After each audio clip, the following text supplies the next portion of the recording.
Welcome. I greet you guys with peace and love. Assalamu alaikum. Today, like promised, we got the one and only Kenya McKnight, the founder and CEO of Black Women's Wealth Alliance, located in North Minneapolis. She helps Black women really progress and really advance in their entrepreneurship and entrepreneurial track. And, you know, I can't even really do justice with the introduction, so I'm gonna just go ahead and let this queen go ahead and take over. Thank you for being with us. Thank you. Thank you for having me. Thank you for hosting me. So I am Kenya McKnight-Ahad, as Hassan stated, president and founder of the Black Women's Wealth Alliance. And just a little bit about me and my background. I am a transformational economic leader, and I use power. I use the power of culture and innovation and collaboration to facilitate impactful change that centers on economic generational Black wealth. And that is the work that I do. I'm an auntie of about 20 some young people. And I'm a scientist, so I love science. And that's my favorite thing to do in my downtime, is to garden, herb, and just study science. And I've been around. I'm a resident of Northside of Minneapolis for the past 35 years now, and a resident of Minneapolis for the past 38 years. And I've worked in education, economics. I've just done a range of community work over the past 20 years. I am a 2012 Bush Fellow and a Humphrey Fellow, Hubert H. Humphrey Policy Fellow. I've had quite a few fellowships, maybe four, but last year was named by the Finance and Commerce magazine Top Women in Finance, one of the top women in finance out of 60 women across the state, and by the Minneapolis and St. Paul Business Journal, top woman in business, one of 100 top women in business. In that, I also formerly studied at the St. Mary's University in Nova Scotia, Canada, in the MBA program that was focused on cooperative economics. So basically the management of credit unions and cooperatives, but really the focus is about global economics. And so that's the work that I am currently engaged in.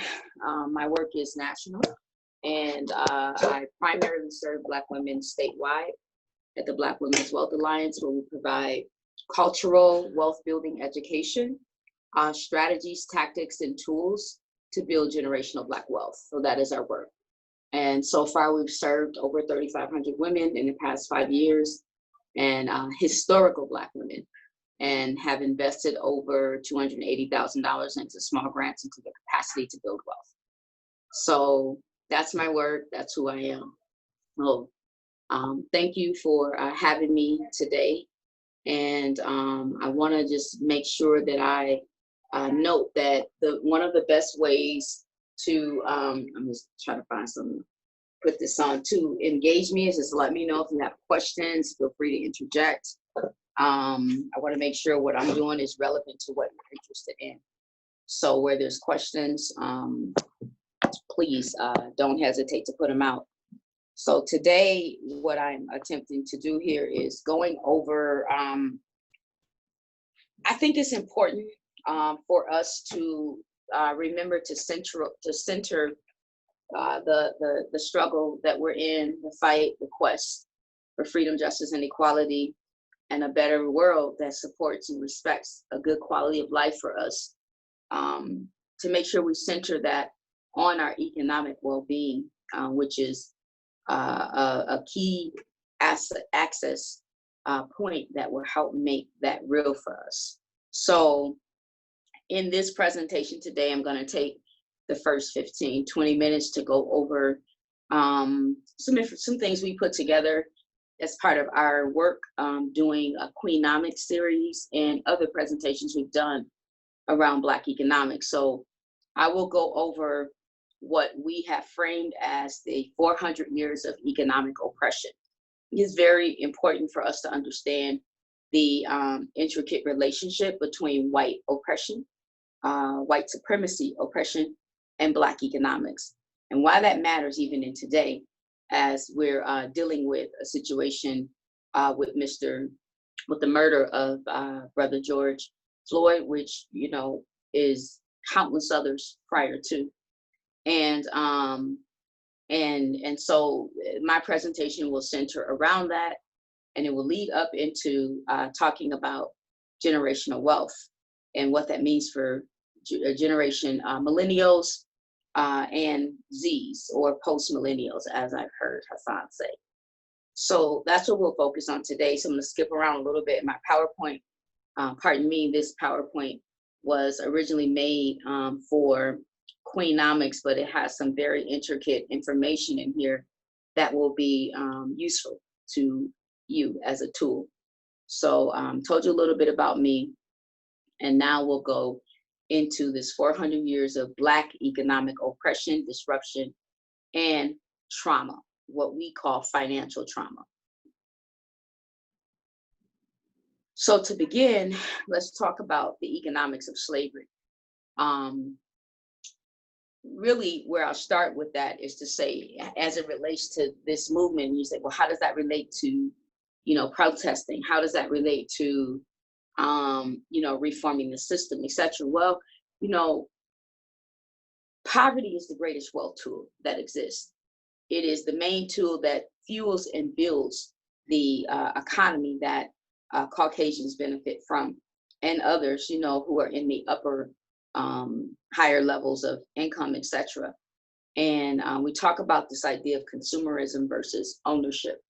And the consumers, everybody consumes, but there are some of us who consume at a higher level than those, than others. And there's a science and a specific reason why that is. And the fight that we're in is so central to our economics because of the idea that Black people, historical Black people in this land, in the United States territory, is considered property, right? We understand these are legal terms, and this is part of why the system functions the way it does, right? Why there isn't a lot of value for our life, for our humanity, for our existence, is because we are to be seen as property. The average conscious Black person will tell you that even in that, we're not even considered citizens, in a legal term. And so, but we're here operating. So I like to put in the historical context to relate to why we're even allowed to be, I would say, operating within this system, this matrix, the way we are, is because we are fueling it economically, okay, as we have. And so we're going to go back to some of the beginning aspects to show you just how that has happened in this country. So when we talk about slavery, we usually think about the moral aspect of it and how wrong we treated it, and all of that is great and true, in the sense that it's true. Like, it's good information for us to know. But what we're often not talking about is the economics of it, and how slavery, cotton picking, tobacco fields, and sharecropping were major industries that helped build the wealth through generations of the Caucasian community. And as you can see, when you look at this slide, slavery in those days, and we're talking about, then we know slavery happened well before 1787, but there's just some information about how, just the enslavement of 700 Black people in the United States at that time, although there was well more than 700,000, by the way. You should note that maybe 1 million Black folks were imported or ported here illegally, wrongly, to the United States from the continent of Africa, but most of the Black people were already here. So there is also an indigenous element of Black folks who have been in this land for thousands of years, okay? So we were some of those original natives who were enslaved as well. And then they brought in other folks from the actual continent. We'd already traveled here well before that happened. So know that about your history as well. And there's a lot of information out there to support that. At any rate, at least 700,000 of the noted enslaved Black folks contributed to making $200 million in today's dollar.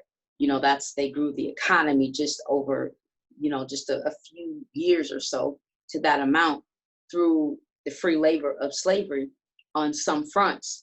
On another front, the cotton picking that happened in the South really helped grow America, the United States of America, economic engine. So it became the main tool that was used to build the economy of this country, period. And it put them on the map and more economic power than other countries across the world. And that was primarily through cotton picking. That was the importance of it. And part of our being enslaved was about making sure that happened. So there was an economic factor in here. It's not the only reason that enslavement took place, but it's certainly a critical aspect of it that we can't forget. Same thing with the tobacco industry, where you can see that over 4 million Black enslaved people, you know, were worth about $3.5 billion in 1860. In that time, that is a tremendous amount of money. Okay, in today's value, that 3.5 billion could easily be caught up to trillions. So the labor we produced, the free labor we produced, quadrupled that amount in terms of white wealth. And you know, because we weren't paid for that, so they were benefiting it, getting the benefit of it. And the same thing with sharecropping, where it's kind of like rentalship now, right? Where for the folks who wanted to continue using the skills they had acquired, you know, through slavery, in terms of being able to, you know, harvest land, you know, manage land, but wanted to do it on their own after the so-called freedom of, you know, Black folks. That population of folks did not have money to buy the tools. They didn't own the land that they were, you know, farming on. They didn't have the tools to buy, they didn't have money to buy the land, to buy the tools, the equipment and supplies, anything. So they often borrowed it from their former slave masters, if you will, who then they could never really pay the money back, right? So they weren't making enough money to even pay back, so they were indebted. So they were continuing to be enslaved in that way through sharecropping. So there is a lot, and I'm summarizing it, so pardon me if it's choppy, but I just want you to understand that these specific aspects of industries were economic engine builders that made the United States of America one of the most powerfulest countries in the world. And it came off of the backs of Black people. So when we talk about how Black people built this country, yes, the culture of this country is primarily Black. There's no doubt about that. There's a lot of things we invented and things like that we should be aware of, you know, but like the washer, the dryer, you know, almost everything we use today came from Black folks.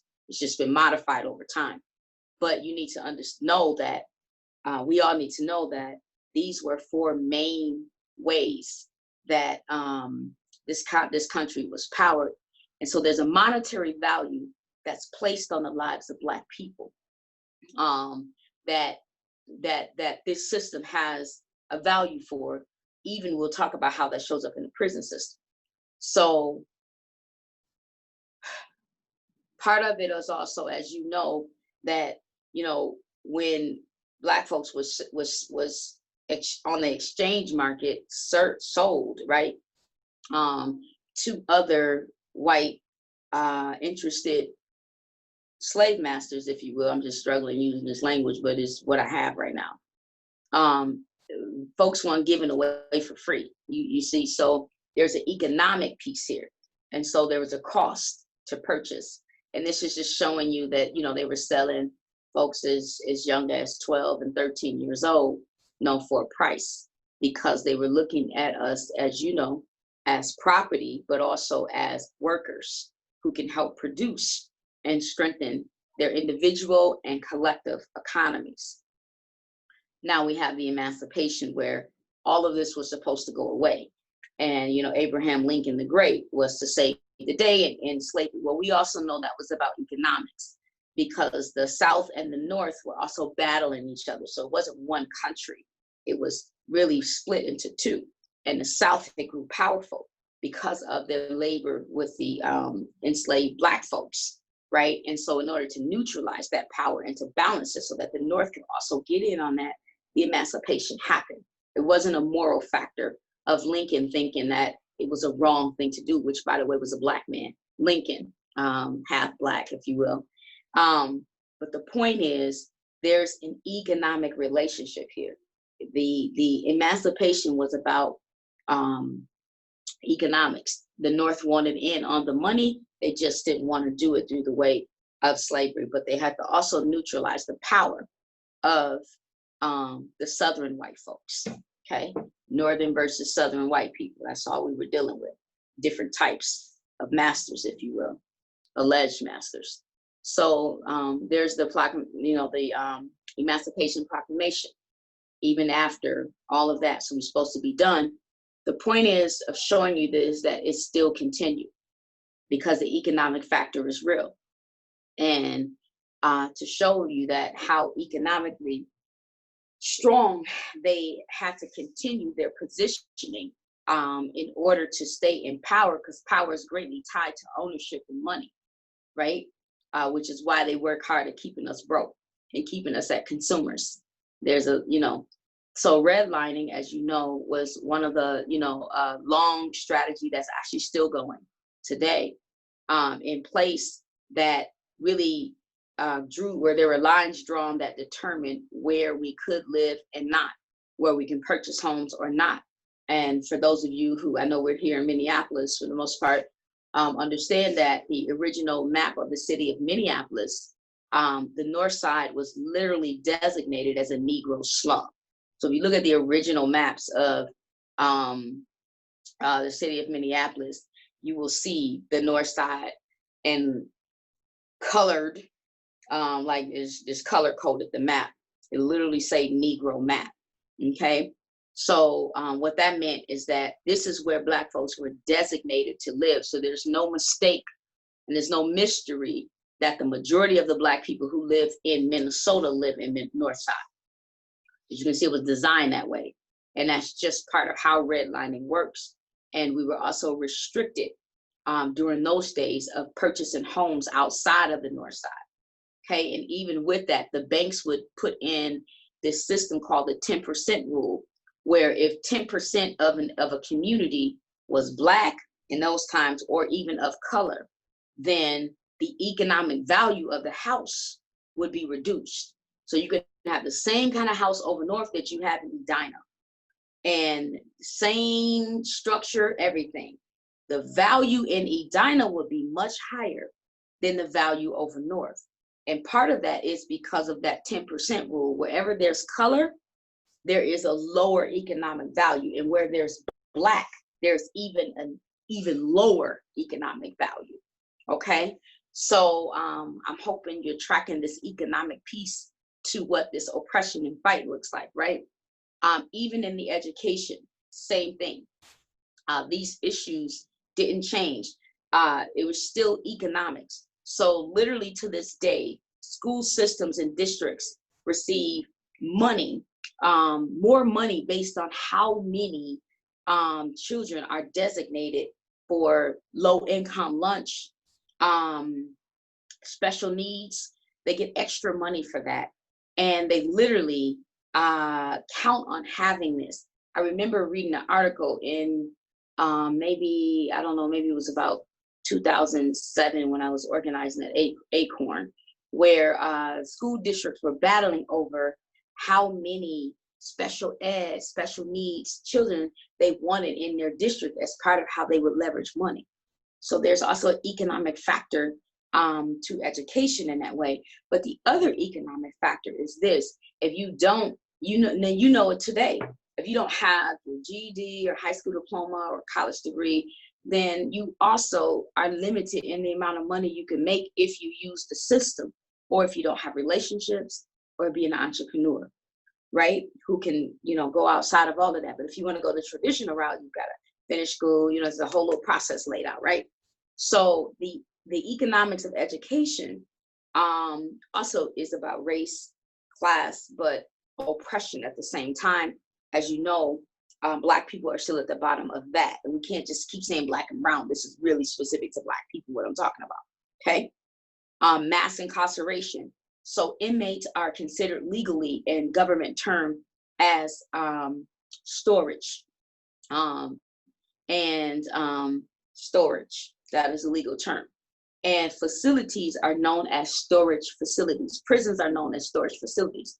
So basically, where there's a private prison, the state pays the facility to store, right? Store product. The product is the inmate into the facility.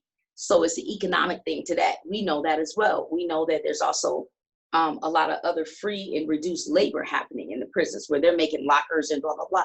So I hope you're tracking the economics. And then what you need to know about all those different things, from redlining to education and mass incarceration, is that it's all legal. It was legal through the Jim Crow laws, the Black codes, etc. So this was legal.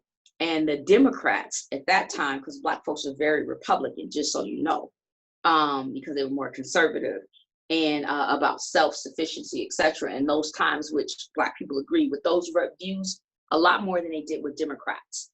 And so, but the Democrats were responsible for putting in the Jim Crow laws, okay, in those days, just so you know, so they don't get off the hook with the anti-Trump. In this era, they still have to pay for, because they're greatly, they play a role in why we're still experiencing what we're experiencing today, okay? So if you don't have education, if you can't buy a house, if you can't have a job, if you can't open a business, and by the way, the Jim Crow laws also restricted Black people from doing business with anybody who wasn't Black. So literally, we used to do business with all sorts of communities, including white folks. They were customers, etc. And that's how you make money. You got to have a shared economy. You understand? So if we just spend money among ourselves, we can have some, but we wouldn't have enough, right, to do everything we want to do. So the idea is to have an integrated economy where you can draw money from all sorts of places across the world. Well, right? So you want to keep always a part of your money, but you got to be able to spend it, but also get some from other folks who ain't just Black. And the Jim Crow laws took that away from us by restricting us to only doing business with ourselves. Well, in that time, we didn't have enough. So just imagine if, let's just say it's 50 of you, and there's not enough, you all together with 50, all we got is $1 million among ourselves. That's not going to be enough for us to live and grow through generations of our family. So the Jim Crow laws put us in situations like that and restricted our ability to grow outside of ourselves. And you have to have an inclusive economy. You have to be able to do business and live life through choice more than just with Black, if you're going to be a part of the larger social and economic global economy. So they restricted that, but we've never just given up, though. That's what you should know. It's always been a fight. So you have your Marcus Garveys, right, who, had his own Black military, own Black businesses, right? He set up his own infrastructure. The Honorable Elijah Muhammad, right? Same thing. Black economics was core and central to the Black Muslim movement. And at time, they still own a lot of businesses and land and everything today from the Honorable Elijah Muhammad. W.D. Du Bois, same thing. He was strong about cooperative economics. And, he created the first census for Black people because we weren't included in their original census, but he was strong about co-ops. MLK, we talk a lot about that I Had a Dream, but what people don't always know about MLK was the Poor People's Campaign, right? Where he was talking about reparations, and the things that got him killed, right? Was because he began to focus on economics. Philip Randolph, right? Who started the first Black labor union.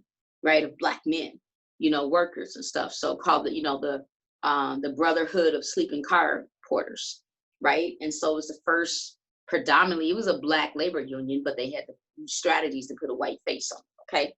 So we've always had economic leaders to fight against the economic oppression. It isn't just a human rights. It isn't just about civil. It is also economic. And that's what I want you to know, because that's still happening today. I'm going to wrap up in about 5 minutes here and talk about these are also some very key folks who have fought in the more modern times that your parents, my parents, are more familiar with.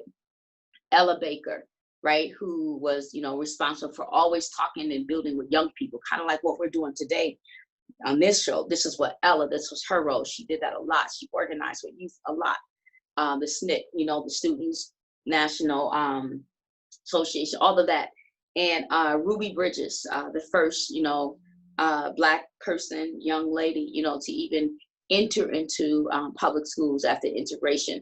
That fight that this baby took, wasn't allowed to eat lunch and had to be isolated. So you should get to know who these people are if you haven't heard of them. Ruby Bridges, in fact, her family lives here in Minneapolis, some of her family still here. Ida B. Wells, now she's my favorite. Now, Ida B. Wells related the lynchings in the South directly to Black economics. So her work is all about that. So if you want to know more about the intimate relationship between economics and lynchings, you should learn about Ida B. Wells. So what she noted was that Black men who were business owners in the South were being lynched because they were business owners, and white business owners, white men, were afraid of losing their customers. And so that's why they would lynch Black men. So it wasn't just about the morals, it was economic. Okay, so this economic is critical. And so learn about Ida. She was greatly responsible for the migration of Black people from the South to the North because we were being lynched so much in the South. She was an owner of a newspaper, so she wrote. So when they say Black people didn't read and stuff, we did. We just couldn't let the white folks know we read because we can get killed for that, right? So we were killed for being literate, because if you can keep a person dumb, deaf, and blind, then you can control everything about them. So this is why the educational oppression was important, right? Because if we don't know what's going on in the world, if we're not educated about what's happening around us, but also in the world, then we can't engage it, right? You can't address anything you don't understand. And so our ability to be knowledgeable about things that are happening was critical, which is why Ruby Bridges is there. But Ida B. Wells had the newspaper educating and engaging Black people the whole time. And she was able to keep us informed and move Black people from the South to the North or the Midwest, which is why you have an influx of Black people who live in Illinois, Kansas City, all of those places in the Midwest. So that was the work of Ida B. Wells, whom herself ended up moving to Chicago and died there. So Fannie Lou Hamer comes out of the sharecropping movement. She was a backup singer in the church, but her family was greatly involved in sharecropping. So she became an intricate economic leader fighting against sharecropping and talking about the enslavement like that it really perpetuated. And so she's also a really powerful voice. So the whole saying of I'm sick and tired of being sick and tired, that comes from Fannie Lou Hamer. That's her word. But she also was very adamant about voting and those sort of things. So we've had people who've always fought through generations of our community. No one has ever just laid down and took it, just so you know. And this is part of what it looks like. But they've also stood on the economic line and fighting for these things. And that's what's important to know. I won't go too much into this part. This is the cooperative, collective economics. You need to know. We're always looking outside of us and say, oh, Black people need to do this, we need to do that. Well, everything you're talking about, we've already done. And that's the point of understanding the history of our economics. We've always had a history of economic movements in our community. And Dr. Jessica Nimrod, she has a book called Collective Courage. She's documented a lot of the economic activity and history of Black people. And her book is called Collective Courage because of the intimate relationship between white violence against Black economics, it was a courageous act of Black people to even try to be business owners or try to work and do anything that would liberate ourselves economically. It was courageous to do it. It was courageous. I want to reiterate that. It took a lot of courage, because you would be lynched, you would be imprisoned, you would be beat, any of that, if you stood out or stepped out to take control of your economics. So I need you to understand how important that is, okay? Because that's what we're dealing with now. It isn't just about the violence of the police. You need to know that they are there to manage what this looks like. They're managers, they play a role. I'm sorry to interrupt, Kenya. Could Yes. you repeat who that author was? Oh yeah, thank you. Her name is in here, Dr. Jessica Nimrod. Let me make sure her name is in here. But if you look her up, Nimhard, there it is, Dr. Jessica Gordon Nimhard, Nemhard, and her book is called Collective Courage.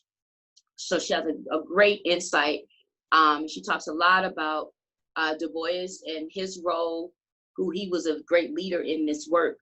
And then you can learn about all the different ways that Black people organize economically, the kind of things we set up.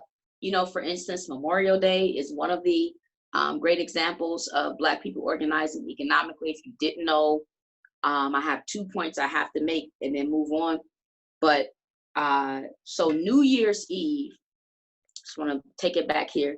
New Year's Eve and New Year's Day is also economic, right? You have to understand the economics, that the game that Caucasians have played and continue to, and how they've covered up what our history is through their economic interests.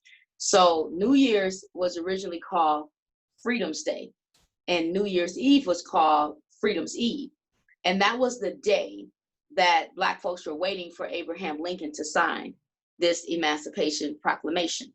Okay, so folks got together on New Year's Eve, and it was called the watch party, where they were watching, right, to see when the news would come.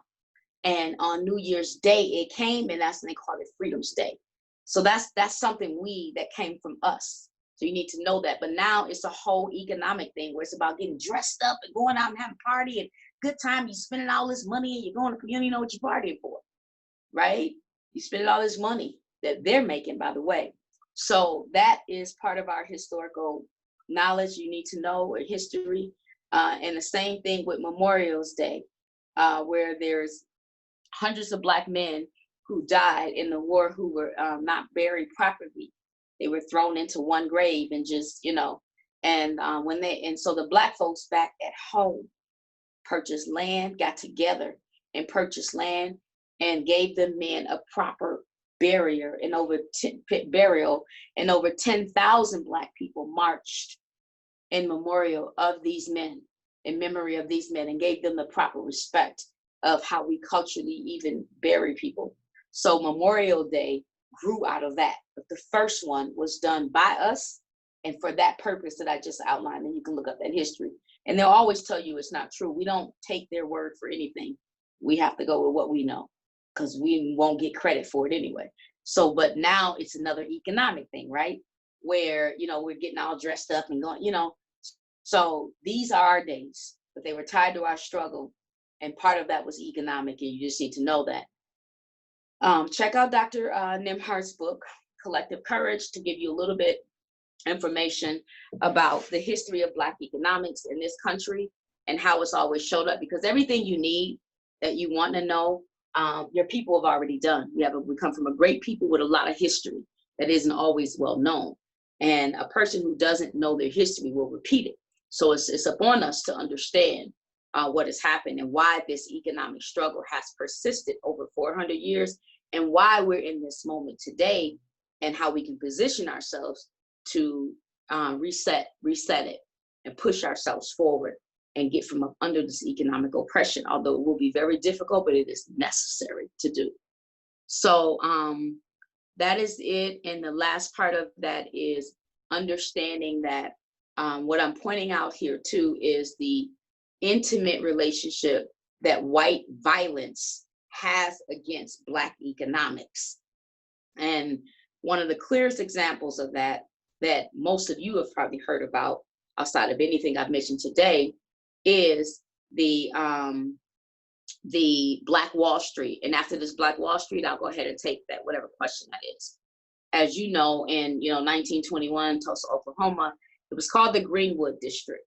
And this was, a really long complex, almost 37 blocks of Black businesses from, and I'll show you some of the things that are in here, over 600 businesses, 21 churches, 21 restaurants, 30 grocery stores, 2 movie theaters, 6 private planes, plus a hospital, a bank, a post office, schools, libraries, law office, and even our own bus system. Imagine that, okay? So that happened. It was a real thing. And it happened all across the country in smaller ways, but this was the big one. And it was originally also known as what's called Little Africa. Okay, so that is the also a name that Black Wall Street was called. And that was burned down and bombed by our government. They say some random white people have bombed it, but it is also reported that the federal government bombed it.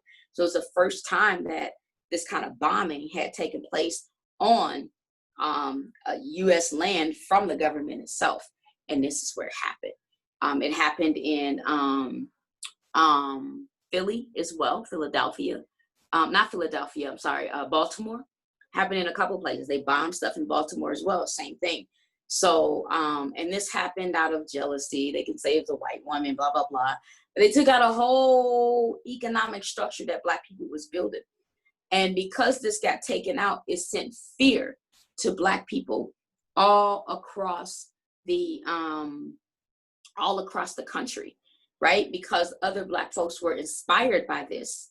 And after seeing that they were bombed by white folks for being successful, they talk about, you get on your own, do this, Black people need to, well, whenever we do, these are the things we are met with, okay? And this is just one of the clearest examples of that today. And what that fear all related to was that you are my property. You are not to own, you are to spend with me. You are to work under my rulership and ownership. And guess what? It does show up today. And this is why we say there's a lot of financial trauma happening in our community, because Black folks have been beaten over 400 years with white violence towards our economic prosperity, our aspirations. And what does it result in today? It results in Black people having a buying power of about $1.4 trillion, but we only retain less than 3 or 6% of that in total. But as it relates to dollar circulation, it says this: how long do you think the dollar stays and circulates in the Black community? Well, let me give you a breakdown.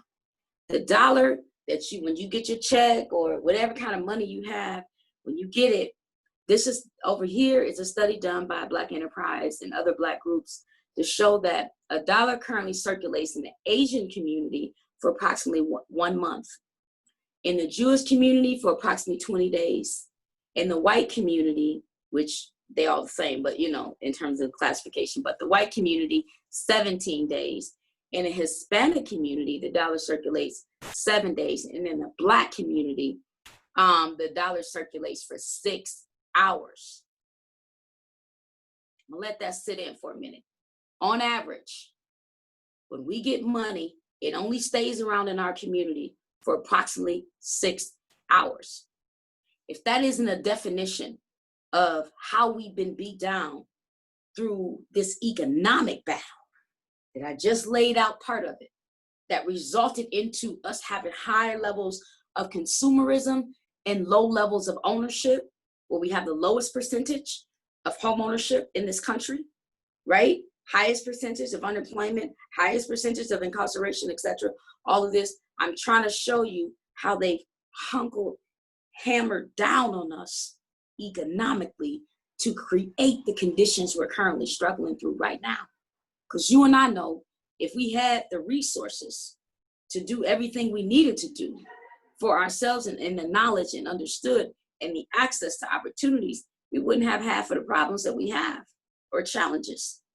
And we also know that if we didn't have half of the issues in our community, then half of the white people would be out of jobs. Their jobs depend on our disparities. We wouldn't need police if our communities were properly resourced and all of that. We wouldn't need all the government social workers and all. They depend on us having issues as part of how they create job stability for themselves. And that's why I say poverty is the greatest wealth tool, because our disparity is their prosperity. And that's the shit we have to fight and push back on, because our freedom has been in jeopardy the whole time and compromised because of it. So they got to find a new way to live their life that ain't dependent on us being at the bottom. It's not our problem, it's theirs. But we've got to understand that it's tied to economics, okay?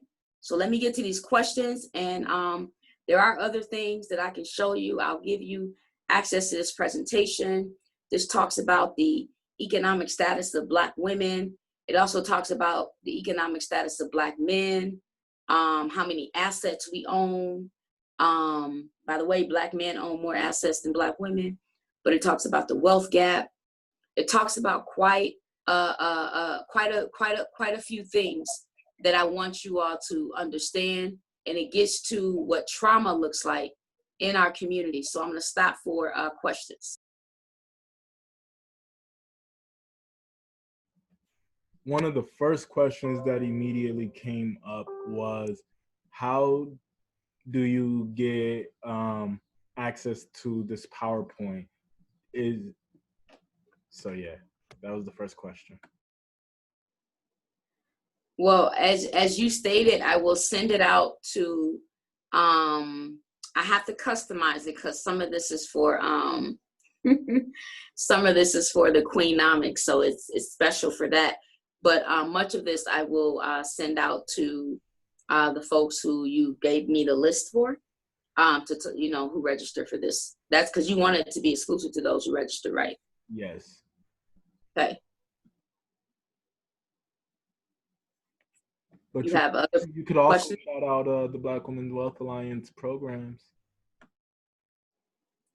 Okay. Did you have other questions?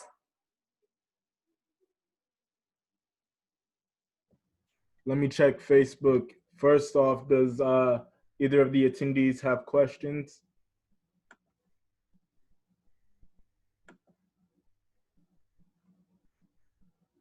Nope. So I'm gonna go to Facebook as you set up your.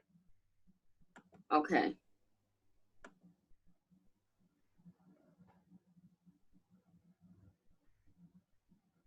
Let's see.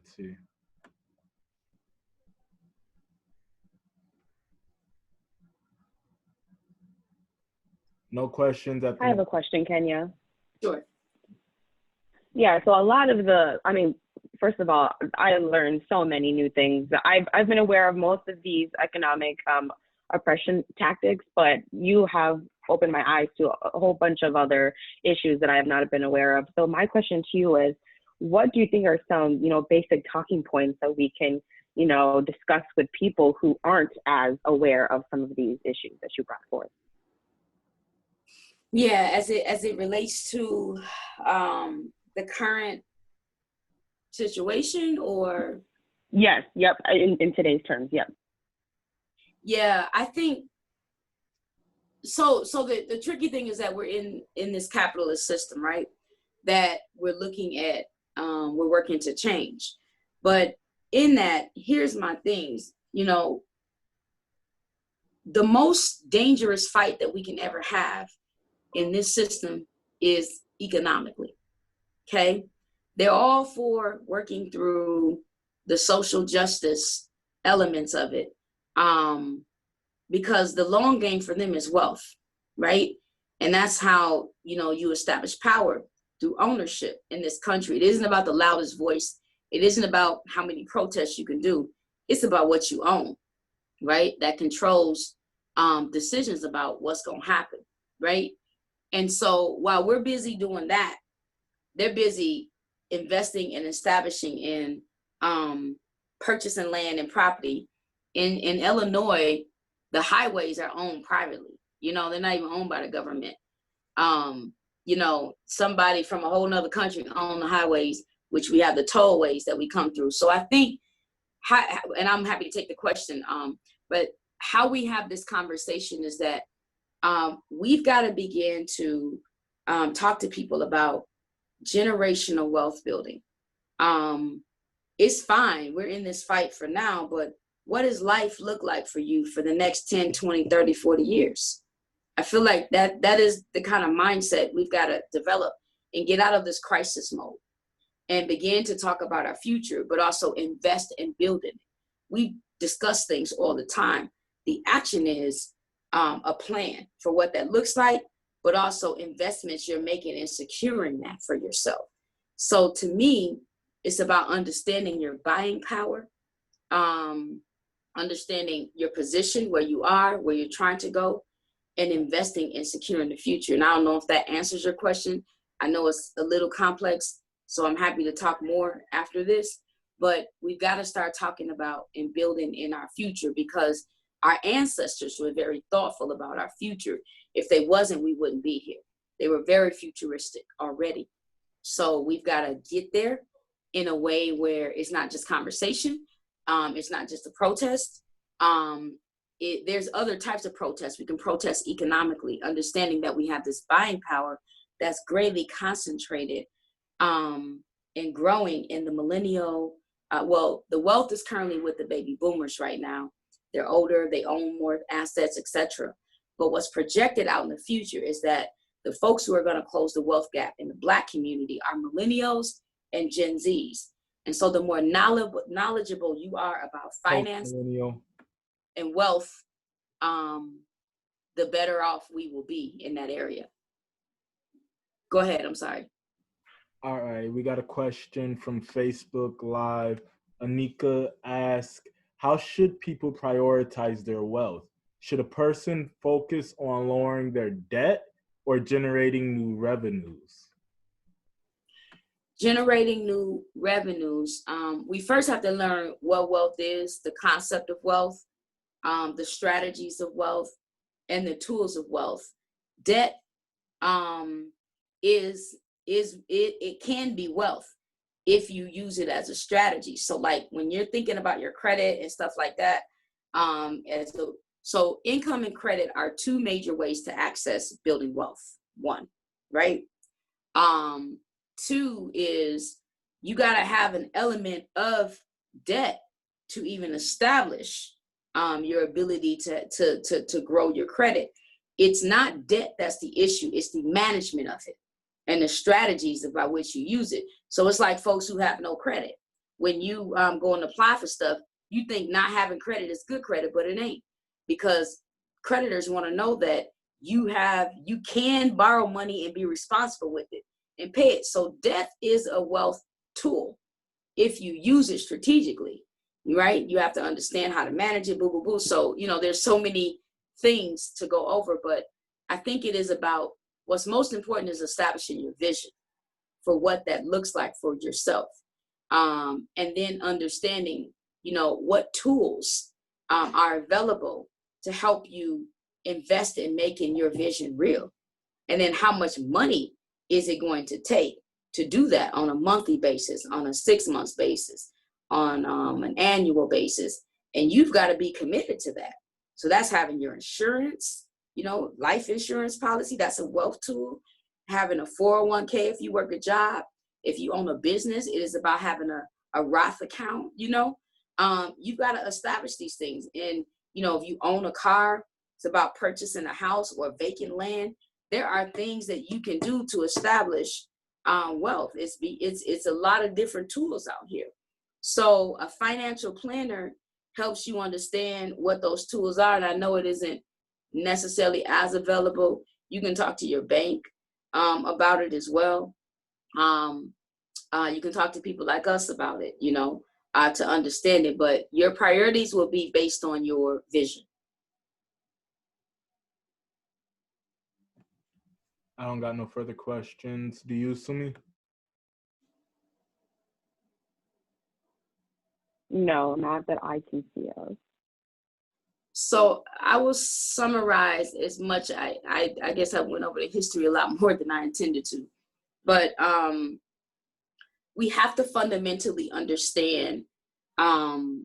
It's to our interest to understand the economic history of our community, of our culture, and our experience, and how that relates to white supremacy, and how it has been a central tool that has been used to oppress us, and continuously that creates all of the other, is part of what creates all of the other things that we're battling with, right? Period.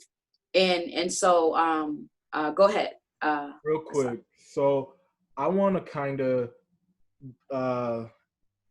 as you wrap it up, I want to kind of get towards the strategy on implementation right now. So kind of tying it to the protest that's going on, and the longer term plan and strategy where it concerns our economic independence. Yeah, sure.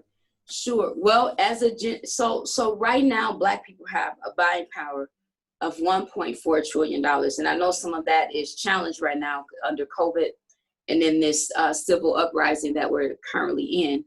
But we still have some power. Now I'm watching all of these corner stores and gas stations that ain't owned by us racking up in money right now, right? Because we ain't got no place to go and spend our money outside of these places if we live in the inner city. So right now, to me, we should all be planning what does the redevelopment or the development of our community looks like. What is the future? What kind of businesses will be there? What kind of homes will be there? Like, start. You don't need a degree or anything, but while folks are equally protesting, we need to be equally planning what the next 10, 20, 30 years of our community look like, what kind of businesses you want. And the young people need to be more actively engaged in this and not write it off as something that older people do. Because the reality is that the future that gets created has to be one that you want to live in. Okay, some of us won't be here longer than you. So this has to also support your vision. So to me, it is about planning, creating a vision for what this future looks like, and then actively investing in it with the money that you do have while you are protesting and having these conversations. These are talking points that you need to be using, to the politicians, who are out there, to the mayor, to the governor, to everybody who will listen to you, that this is what you want to identity assets. Identified assets. Identify them. So you were just getting into it with, kind of figuring out who's who and what their abilities or how they can you kind of like just process mapping, right? Yep. So the city controls the land. Okay. That's their power. So they have the power. So we'll start at you have the federal level, you have the state level, you have the regional level, you have the county level, and you have the city level, and then you have the neighborhood level.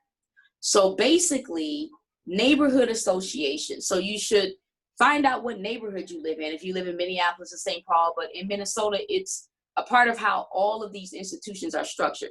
There's a neighborhood association. And in those neighborhood levels, there are boards that you can get on that basically where you can be a part of the planning of what happens in those neighborhoods. Now, this is part of how white folks have also controlled what happens in areas because they're on the boards. And these neighborhood groups get money from the city to do planning. They get money to also help develop houses and businesses and things like that. So let's start at the neighborhood level. Some of you go and engage these boards. They also create plans for the neighborhoods. You should be informing those plans. And in Minneapolis, these plans, anybody who's trying to build something in the city has to go through the neighborhood process before they even bring it to the city council. So that's one level you need to be engaged in. The second level is the city itself. They control land use. That's the real power of any city.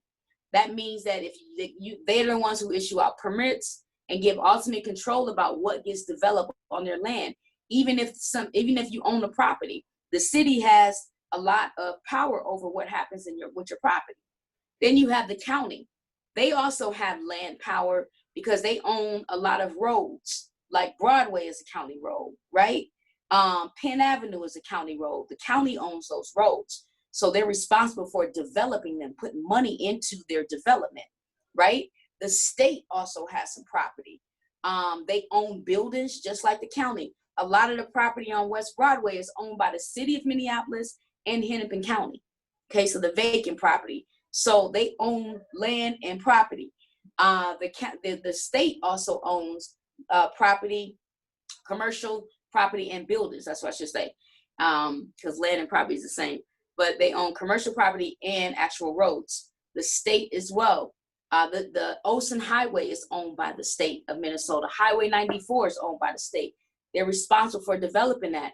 But in all of the development of the roads and bridges and things like that also comes economic development, where they're required to also put money into homes and businesses being developed there too.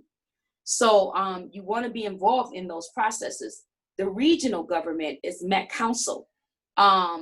They have a lot, they pretty much create the entire economic development plan for the region, and they give each city and county the opportunity to implement those plans in a way that makes sense for their areas. But the plan comes from Met Council. So we need to also be having conversations with this government. Okay, so in the process mapping and the power, St. Paul has a strong mayor council where the mayor has more power than the city council members. In Minneapolis, the city council members have more power than the mayor because of the way they're structured. So, but they all have access to money, to planning, and the ability to make things happen. But it's at every level of government, including the state and federal government. Yes, sir. I hope that was helpful. Was that? It definitely was. Like, that's major. If you know, you know. Pick up these keys. What was your question? You had another question. I'm gonna let the attendee ask. Okay. Thanks, Kai. So yes, Kenya, my question, just get a little bit of context. I'm from Louisville, and I've done some neighborhood work back home. And I'm also part of the neighborhood board here in Minneapolis, as well as the financial wellness coach.